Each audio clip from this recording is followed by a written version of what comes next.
Today we're going to be talking about addictions. And here's one of my addictions right here, one of my dogs. She doesn't bother me until much like a kid, until you get on the phone or start doing something. But today we're going to be talking about hypnoaddictionology, habits and addictions. And it's one of my favorite topics, as a lot of people know. Of course, I wrote a book on it called the Alcohol and Addiction Solution.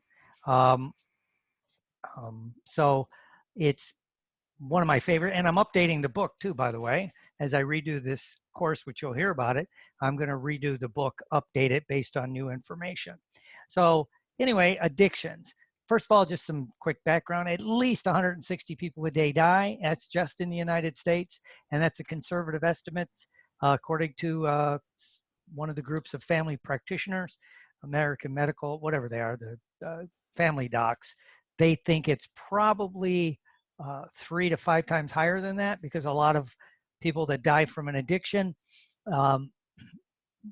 their doctor may, put it down to liver failure, congestive heart issues, whatever, but they won't list it as an addiction, even though the addiction may be the primary cause.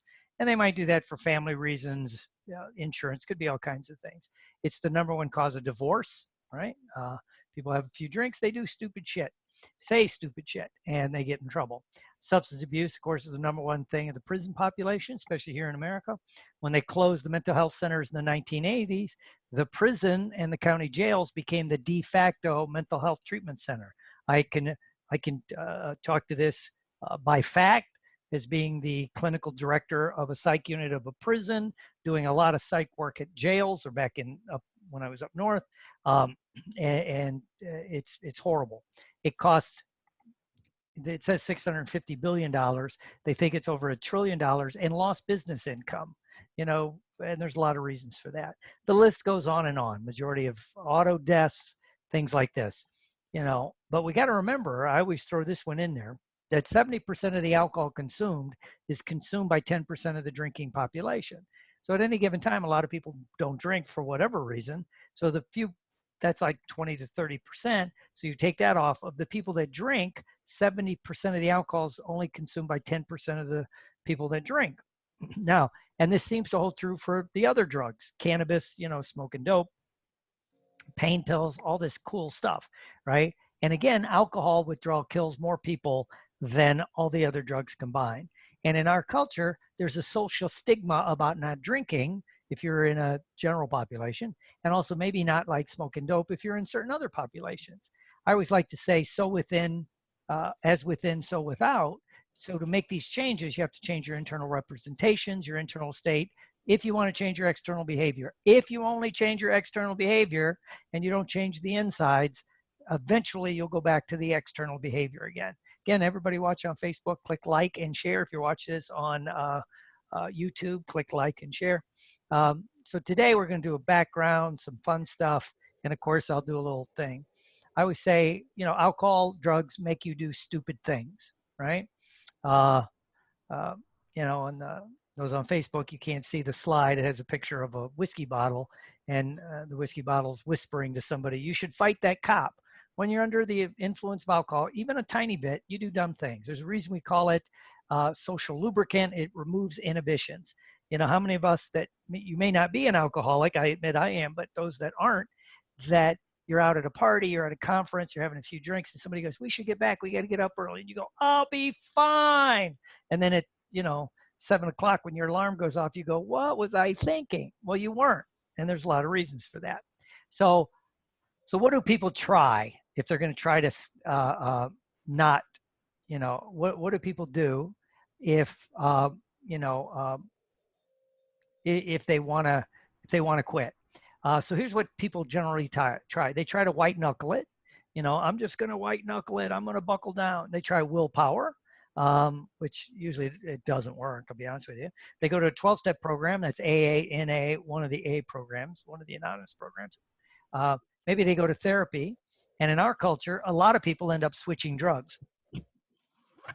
And, whether that's they go from like alcohol and illegal drugs to legal drugs, they get on, barbiturates, phenobarbital, things like that, anti-anxiety meds. So those don't work. They're kind of, as I always say, they're kind of changing seats on the Titanic is basically what happens.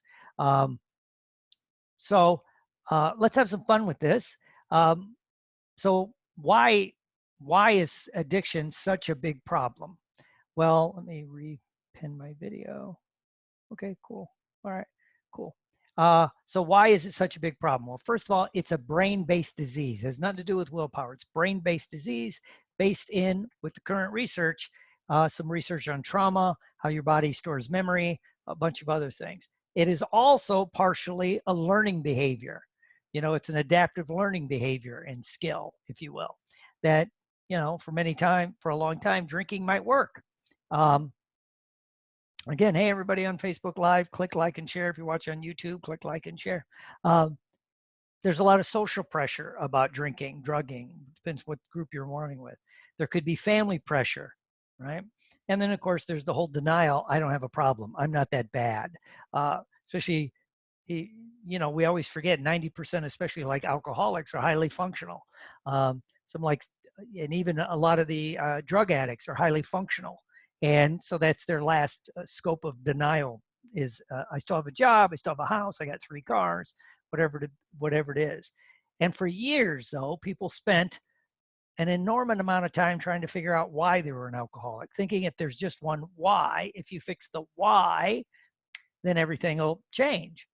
It doesn't. You get insight. This is based in insight therapy. Hey, Monica. Hey, let me say hi to some people. Leonard, Bridget. So you get insight, and then all you are is an insightful alcoholic or drug addict. It doesn't necessarily change the behavior. You know, this little slide kind of says it all. Maybe I drink because you pretend to throw the ball. It shows a drunk dog, right? That's true. You could chase whatever it happens to be. This is, you know, there may be no why. There may be, as some hypnotists would call it, an initial sensitizing event. There could be a lot of factors. And if you focus on the why, you lose the how. But some of it could be linked to guilt, shame, and a feeling of worthiness. You know, guilt is, I made a mistake, right? I got drunk, I did something stupid. I made a mistake, right? Shame is, I'm a worthless human being, right? There's a difference. You know, if you have guilt, you know, has some, I don't want to say redeeming qualities, but guilt has some, you know, it might stop you from doing it again. But shame is when you internalize it to the point where I'm the problem. I'm the problem. It's not the fact I was drunk. It's not the fact this happened. And then you feel unworthy. And if you feel unworthy, whether you go through therapy, whether you go through a treatment center, whether you go to AA or whatever you do, you may end up sabotaging yourself. At least that's been my experience lately, right? So why do people avoid getting help? This is a big question. Since it's out there and people are always talking about it. You know, for a long time, they were talking about the opioid epidemic. It's kind of went on the back pages. Thousands of people are still having problems with it and dying, but it's, you know, the news cycle is over. And it will be until a rich white celebrity overdoses again, and then suddenly people will start talking about it, right? So why do people avoid help? There's the stigma of the problem. You know, our culture, we don't want to admit we have problems. There could be work issues. If you have certain, you know, depends what you do for a living. If you go get help, and in America anyway, for all my foreign people, in America, if it goes on your insurance, this could cause some problems, right? Because even though your doctor, your therapist is bound by confidentiality, your insurance company is not, right? So your insurance company could release to your employer, well, this person's using their health care where? At this treatment center. Well, it doesn't take much to figure out, right? So there could be that, you know, certain jobs, if you go get help, you could lose your job.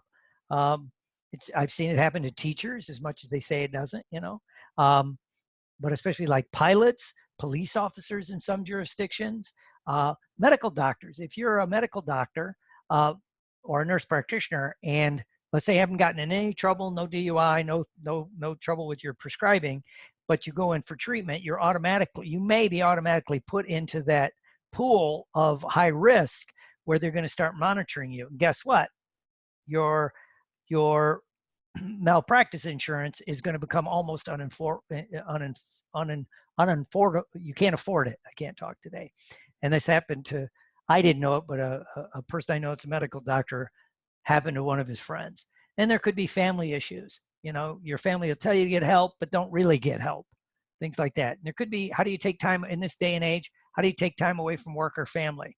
Especially in the Western world, here in the States and somewhat Canada, where you might not have any sick days. You might not have the disability to take the time off to go to treatment. So how do you take the time? What if you're a single parent? Who's going to take care of the kids? You know, I've dealt with that where someone ends up in treatment, court mandated. Well, the courts come in, they take the kids away, put them in foster care. Now, when the person gets out of treatment and they're doing well, it's a nightmare to get the kids back, right? So, you know, go get help. And I've seen this because I've seen this in divorce proceedings where the one person is encouraged to go get help, they go get help, and then the other side, male and female, I have seen, uses that as leverage against the soon-to-be ex-spouse over visitation, over custody, right? So there's a low success rate. You know, I'll talk about that. There's no treatment opportunities as much as we talk about it, unless you got really good insurance. Good luck trying to get treatment in the United States, right?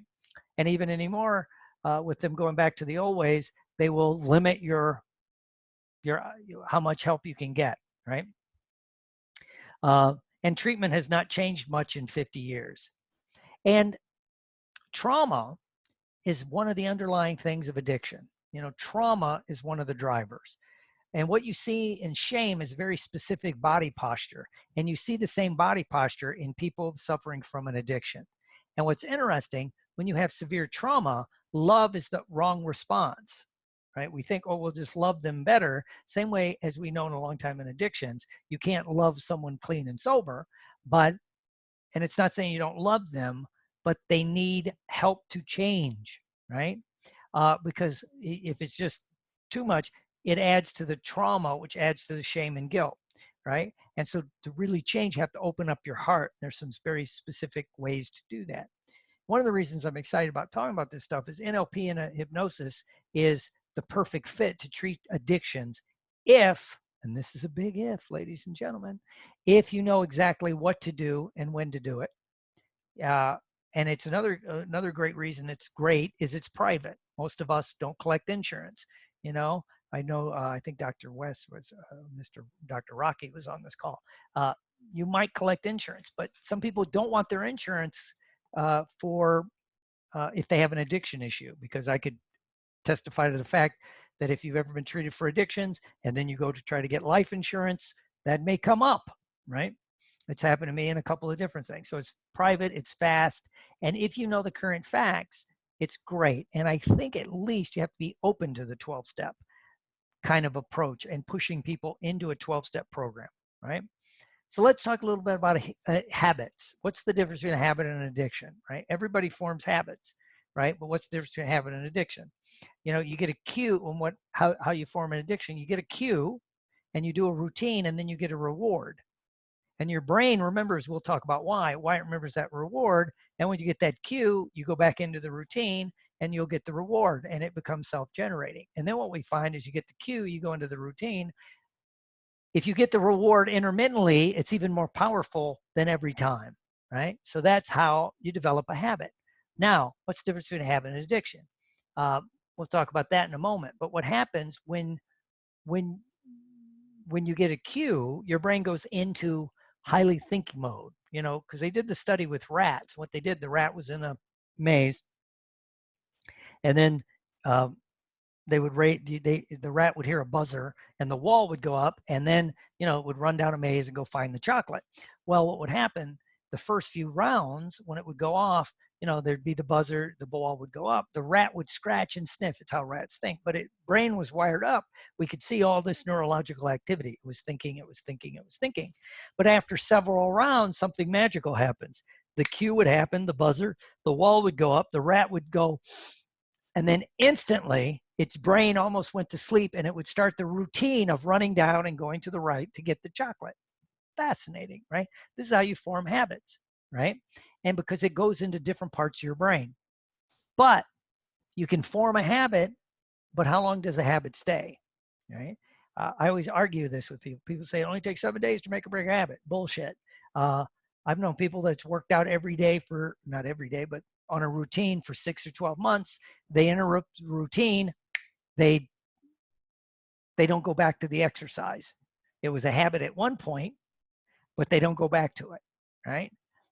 You almost have to purposely hijack the addiction process if you want to make a change like that and make it deep and permanent, because it's the different parts of the brain that get involved with not just a habit, but an addiction. So you always have to do it till it becomes so subconscious you don't think about it. And a subconscious habit would be a good example. If you like drive an automatic car and then suddenly you have to drive a stick shift,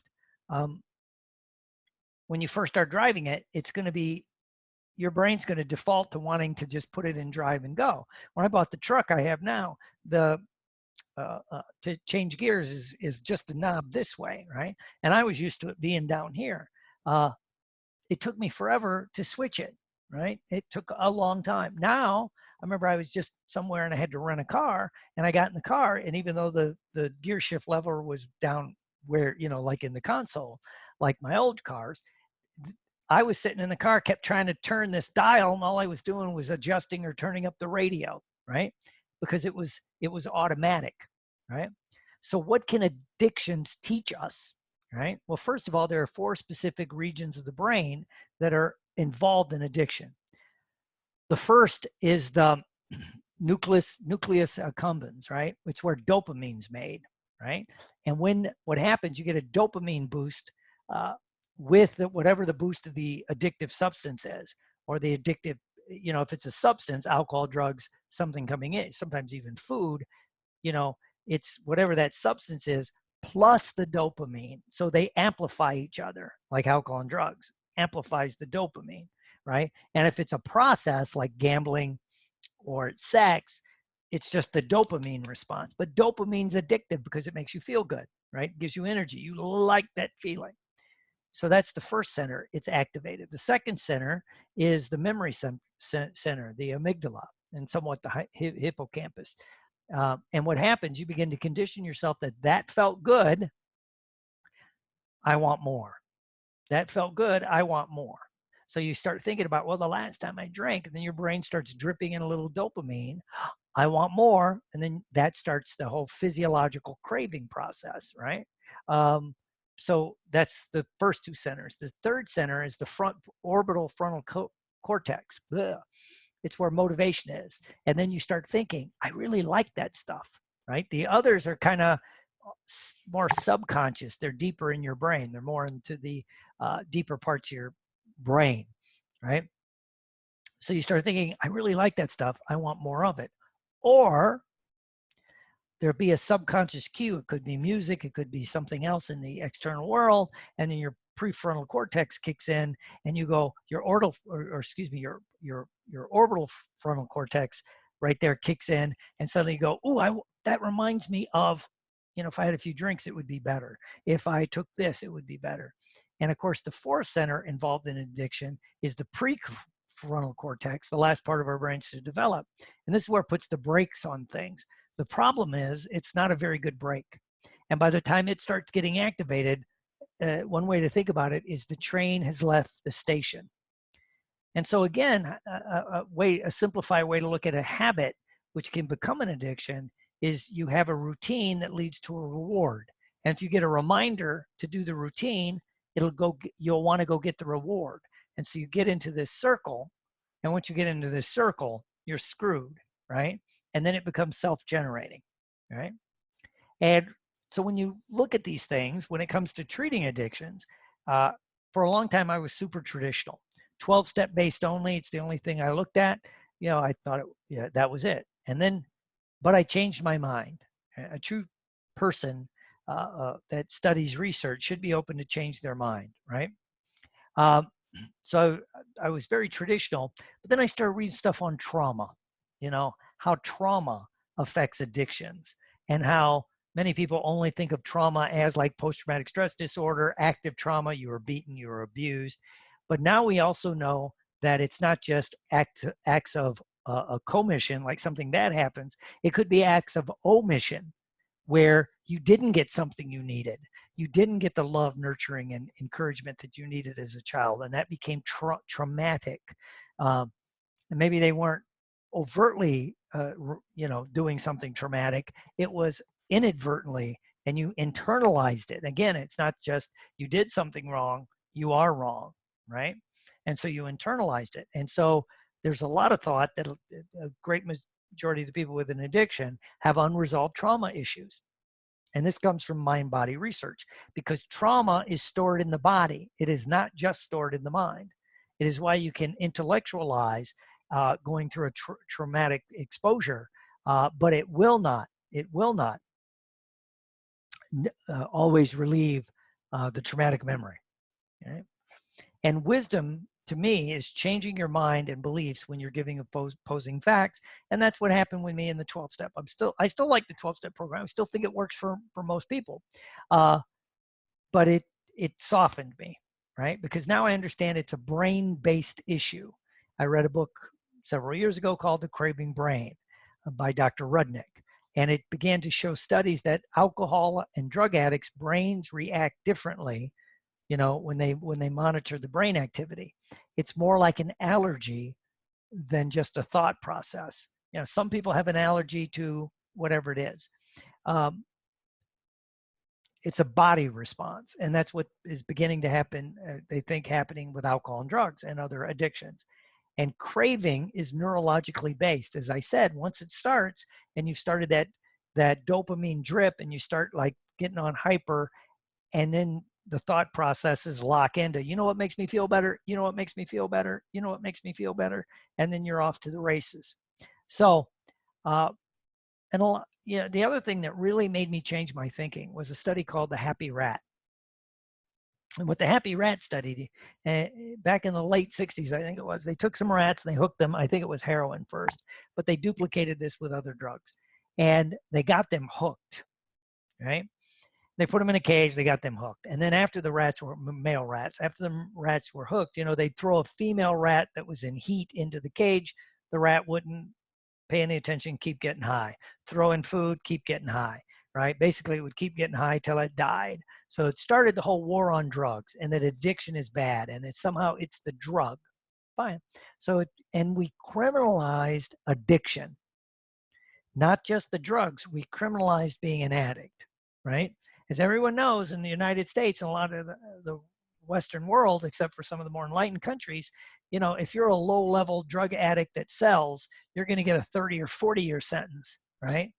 As opposed to a banker that's supplying it, he'll get a slap on the wrist and, probation. And it's because and these studies happened in America where it became politicized. So addiction became politicized. And in our culture, late 60s, early 70s, it was hippies, that was marijuana, things like that. They did it with the African American, the Black community, heroin, other drugs. And then finally it moved into colleges also, where it became political, right? And so we did this. And so what we have to do is make some changes at the inside. And so I had that, Happy Rat study, and I started thinking, how does this work, right? And then I would call it the Vietnam paradox, and it was like the Happy Rat study redone. And at the height of the Vietnam War, we had like 500,000 troops in combat, average age 19 to 22, and it was an unhappy place to be. There wasn't any of this, hey, thank you for your service, we love you. It was a horrible place to be. And the troops that went there, a lot of them drafted, and even if you joined because you were going to get drafted anyway, there was shame, right? And so you had all these troops that were there, and so they self-medicated. They seemed to, and I went in at the end, so I can tell you there seemed to be like three groups. You had the drinkers, guys that stayed drunk all the time. You had the guys that got high and did other drugs, and you had a small group that were real clean cut. But especially there, so you had those groups, and so the country was gearing up for a huge problem when these troops came back, that you had all these young men trained in combat that had seen combat, become desensitized to combat, that were alcoholic because they were drinking so much they fit the clinical definition of alcoholism, or using drugs to the point they fit the clinical definition of drug addiction, which means they kept doing it in spite of negative repercussions. They were getting, court martials or Article 15s in the Army or Captain Mast in the Navy. So they were constantly getting in trouble. They kept using. So we geared up for this huge problem. And then when the troops came back, guess what happened? 90% of them were fine. They went through a readjustment period, but they didn't have to go through detox or treatment or this. They went back. And many of them went back to normal. Even the people who are drinking alcoholically over there, they kind of, whatever they did, they reset. Now they're normal. They can go to a ball game, have a beer. They could do this, but not everybody could, right? And so it made me start thinking, and I call it the boxes. And so it's like this, and it goes with the Vietnam paradox, right?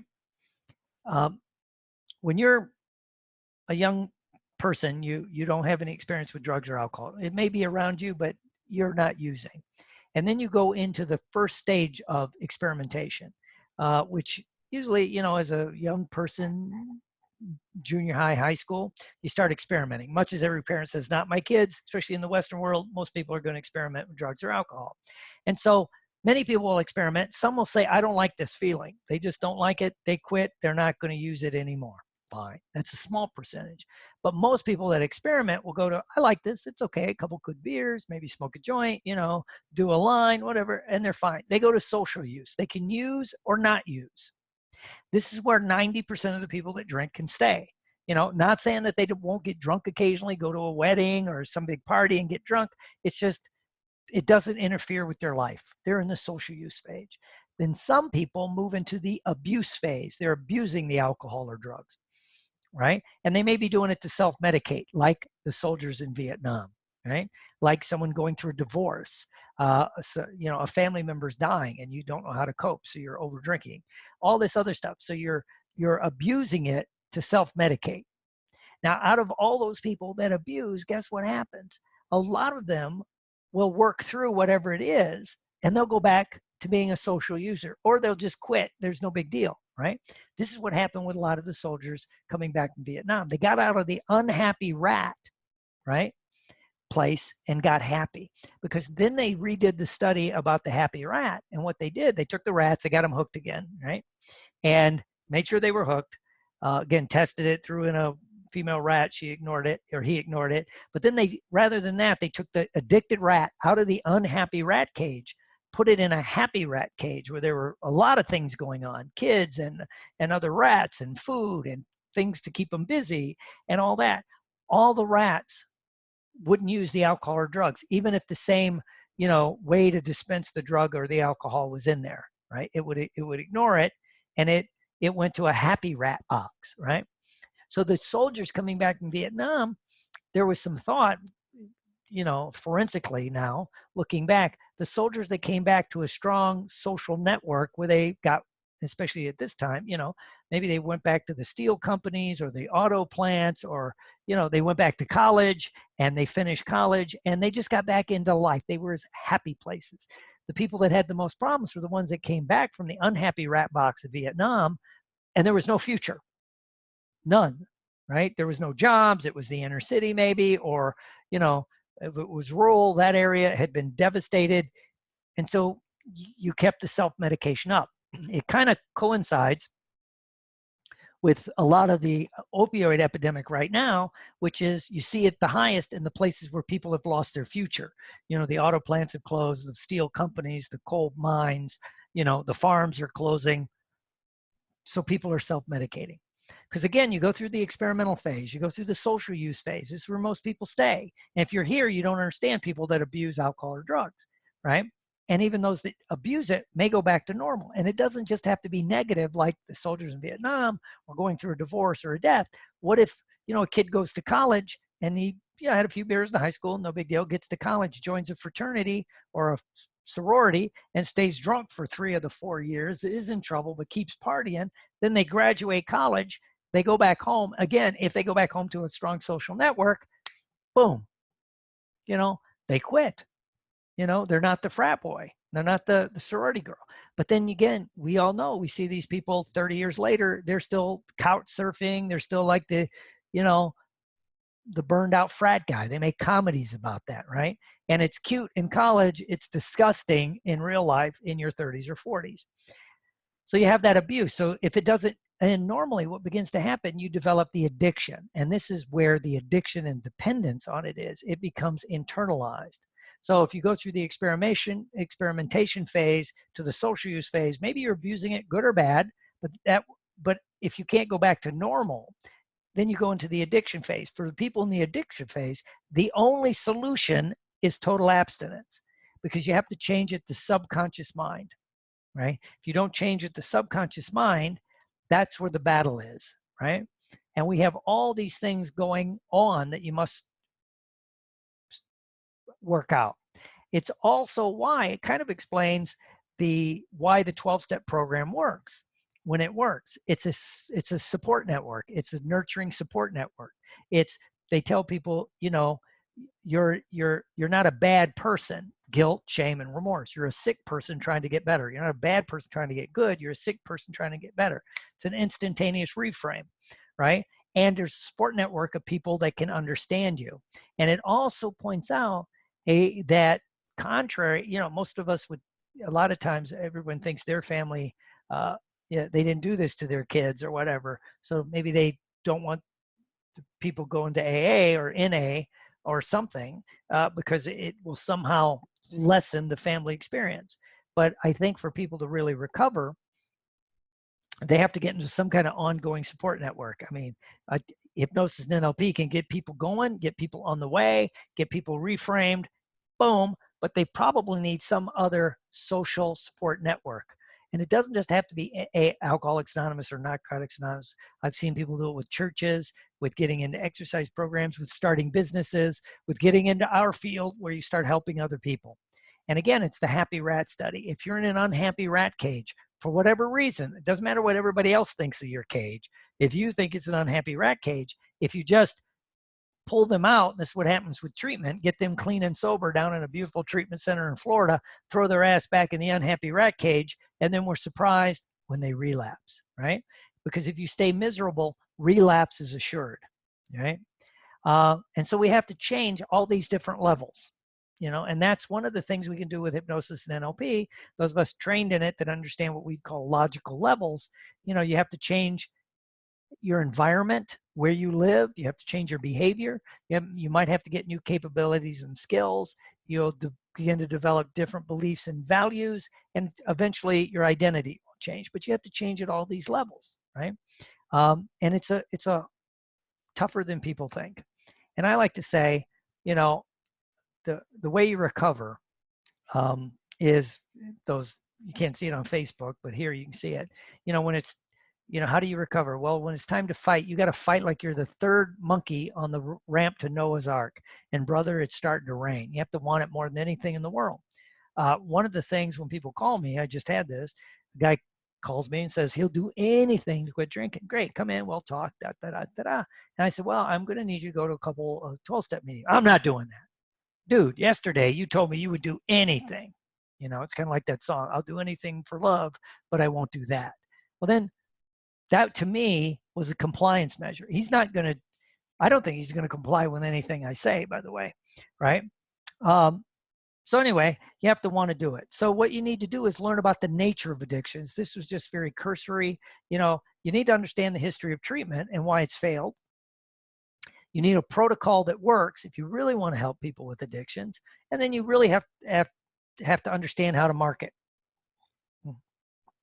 And to tell you the power of some of the things going on beautiful Facebook, you can't advertise that you can help people with an addiction problem unless you go through this third-party thing, which is also, from what I understand, owned by the people that they're regulating, right? And so it's basically to keep people out of the business of helping addicts and alcoholics, right? And the process is, from what I understand, from when I looked into it, super expensive, very time consuming and long term. And it's meant to keep people out, not to really help you. So you have to understand how to market and how to try to get to the people that you want to help. So what you need to have is an understanding of addictions. You'd have to know how to treat addictions.